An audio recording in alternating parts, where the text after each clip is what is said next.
A lot of the discussion this morning has been about directly elected mayors, for good reason.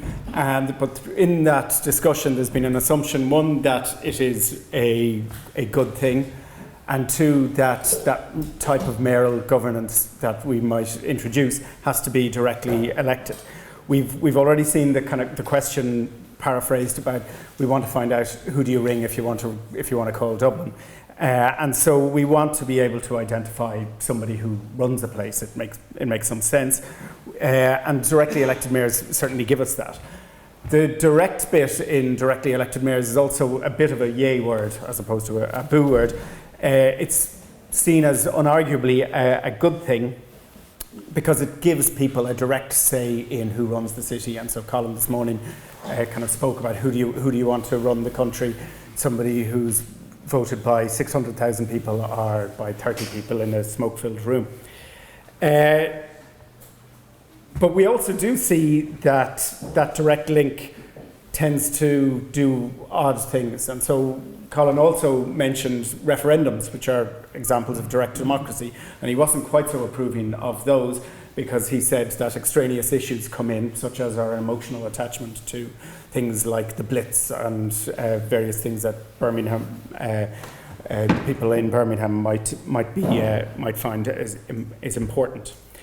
Now, the debate about whether we have directly elected mayors or not tends to kind of ignore, although Mark has mentioned some of them, issues about the competencies and the functions that might be that mayor might be given, the geographical area that the mayor might rule over, what's the source of funding, and the relationship between central and local government. So even if it is unarguable that a directly elected mayor is a good thing, I think it's probably something we need to kind of tease out a little bit more. Because, again, Mark said this morning, there are three identifiable models. One is the current model that we have, which is the kind of council manager system. It's obviously not terribly democratic. There is no obvious link between one's vote and outcomes, policy outcomes. And so it's something that people possibly rightly want to get away from. The second model, which is used in lots of European cities, London, Rome, and then in a lot of big American cities such as New York and Chicago, is the directly elected mayor. And probably because it is used by those people who are close to us and policymakers are lazy, they only look at English-speaking countries and they don't tend to want to look terribly far away. So it's easy to look immediately east, and there's nothing to get away, in our view, when we look west towards the US. So we tend to copy them. And so there's an assumption that this directly elected model is the one to go for. But obviously, the outcomes there aren't, and the models there aren't uniform, and so you can have weakly or strongly mayoral systems, ones where the council can control budgets and ones where the mayor controls budgets. And so there are a lot of issues to be discussed in those things. Another model, which was mentioned again by Mark this morning, was what he called the cabinet executive system, or we might just call it council system, but it's akin to our type of government, the one that we use, where we elect a Dáil, it selects a Taoiseach. We don't regard we can identify the Taoiseach. He has great powers in many ways, although not quite so great anymore. And it is a system used at local level in lots of big European cities, Amsterdam, Berlin, Stockholm, where they elect a council, which then goes on to elect a mayor. So which works best? Well, I don't really know anything about local government and can't claim to be that interested in it either. So I don't know which works the best. But one of the interesting things is that those different types of systems are functional equivalents of what I am interested in, and that is national government and how national government works. And so the directly elected mayor system is analogous to a presidential system. The council system is analogous to a parliamentary system. And so we do know a lot about how presidential systems and parliamentary systems perform. And there's a long debate about that, and we can see on a range of indicators on kind of human development, corruption, efficiency of bureaucracy, things like that, we can see which of these systems tend to produce better results. So which should we go for? Well, the presidential system has some advantages. Colin mentioned about presenting a vision. In a presidential system, different candidates have to come along and present a vision to the public. It puts power in the hands of one person, so the lines of responsibility are very clear for people. We know that if something screws up, it's him to blame or her to blame, the person who we put in charge. And our vote, it seems clearer. We vote for somebody, they get elected. So it seems more democratic, it seems fairer. The person who gets the most votes becomes mayor, our president. There's also the advantage that there's no messing around with coalition building. So again, Colin spoke this morning about smoke-filled rooms. We don't have this messing around about who's cutting a deal with who and all the maybe nasty things that happen behind our backs. And so presidential systems tend to be more transparent in that sense, that there's this link between our vote and who actually gets into power, and we don't, and anything that happens out in the open. Now, much of the debate, and another advantage for presidential systems is that much of the debate in parliamentary systems, if we kind of think about our recent election and our probably soon to be had election, we will see that a lot of the debate is who's going to go into government with who. And so elections then perhaps are less meaningful in parliamentary systems than in presidential systems. So in presidential systems, they focus on who's going to get into office and what are they going to do with that office. Whereas here we talk about who's ahead in the polls, who will coalesce with who, and things, and lots of things like that. And so instead of talking about who will coalesce with who, we might get to talk about a lot of the issues that maybe Dubliners, interest Dubliners, and that face Dubliners. The presidential system also weakens the power of parties, and lots of people seem to hate parties for some reasons, and so I'm not quite sure why. I think they're perfectly good.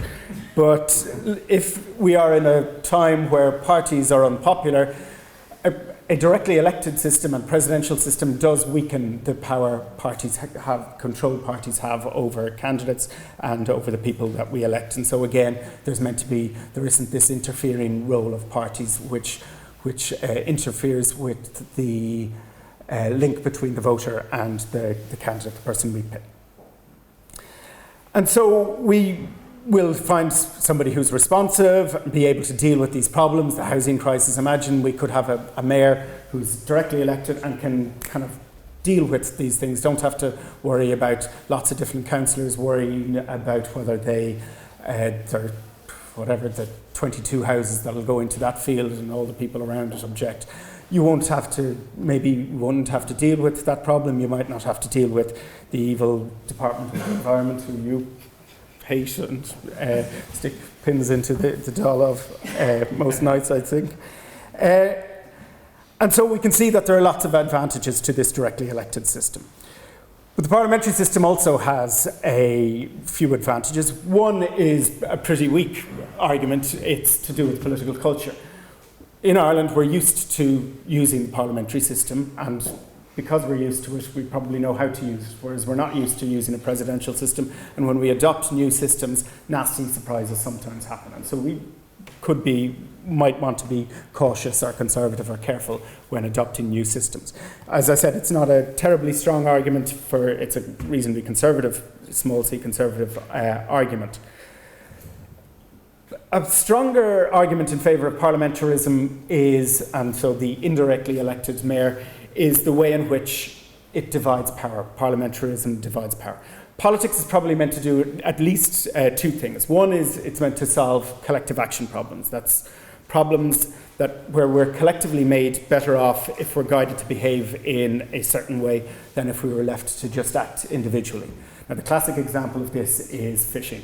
And so if we were all a room full of fishermen and fisherwomen, we would individually be incentivised to go out and fish as much as we possibly could. Collectively, that would make us worse off, because when we do this, we overfish, obviously, and then in 2 years' time we come back and there are no fish and we wonder what's happened to our livelihoods. So we're collectively made better off by being forced to do things. Politics is meant to deal with these sorts of collective action problems, and it generally does a good job of it.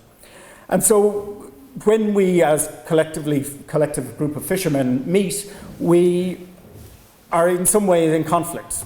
I want to fish lots, and I think you lot, people over there, shouldn't be allowed to fish at all, and we should be allowed to fish as much as we want. And so politics is meant to resolve conflict.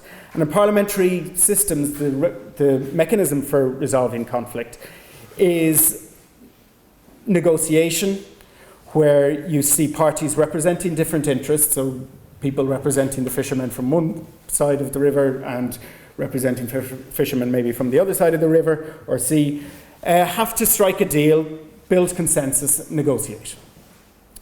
Parliamentarism incorporates a wide different spectrum of views, and this manifests itself politically in coalitions. So lots of what happens is coalition building, and maybe coalition building isn't a bad thing, because it's where we get conflicts resolved and we get the different interests of different groups within society being listened to. In presidential systems, conflict is resolved by the winner. Winner generally takes all. There's less incentive for compromise, and you can see the rhetoric in, say, the US political system and the presidential election there. You don't have a great incentive to compromise and to kind of concede to the other side. And obviously you can, and the US has built a presidential system that restricts the power of the executive. And so the US, I mean, we probably shouldn't be all worried about Donald Trump getting into office, because even if he does, the US president can't do very much, apart from the nuclear buttons, but maybe should worry us a bit. But within their own system, they can't really do an awful lot because the separation of powers there. And so their capacity for action can be restricted severely. But that separation of powers can lead, which maybe a directly elected mayor would have, will then make that person far less decisive than what we want, what we're told is going to be a great thing. And it can, and it does in the US, take the form of deadlock. And it can also take the form of regime instability. And so presidential systems in South America tend to, when they reach deadlock, tend to have only resolved themselves by things like military coups. So what should we pick? Well, I think you're going to guess what my answer is. But unusually, political science is pretty useless at most things. It can't come up with an answer for many questions. It's kind of like an economist. It has too many hands. It's on one hand this, on the other hand that. Unusually, in this question, political science has come to something of a consensus. On most political scientists and most of the literature and most of the academic work suggests that parliamentary systems produce better results. They produce better results in terms of things like the Human Development Index, corruption, health, whatever it is you want, the efficiency of the bureaucracy, the responsiveness of voters, the satisfaction with democracy. On many of these things, on nearly all of these things, parliamentarism tends to work better. And that's even when we take into account that Western Europe is mainly parliamentary. And so when you control for that, it still shows that parliamentarism produces better results. So when we're taking this decision, I'm finished. When we're taking this decision, we probably want to consider that key issue that politics is meant to do, resolve conflict. Parliamentarism, the council system, the indirectly elected executive mayor, works far better at resolving conflict than the directly elected one. Okay, thank you.